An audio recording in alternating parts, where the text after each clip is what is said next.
In this video, I will show you how to make a vertical video in DaVinci Resolve.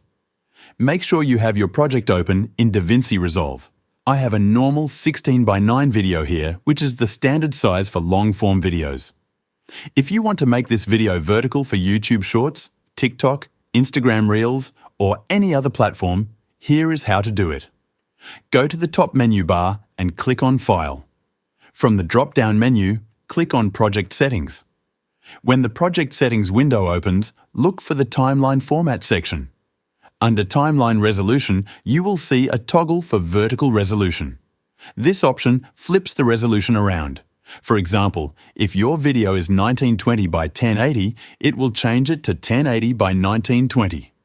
Tick that option to enable it. Now click the Save button. You will see that your clips are now scaled into the vertical format. The clips are scaled from the center by default. If you want to focus on a different part of your video, select the clip from the timeline and go to the Inspector panel. In the Transform section, change the position values to adjust what is visible in the frame. That is how to make a vertical video in DaVinci Resolve. Thanks for watching.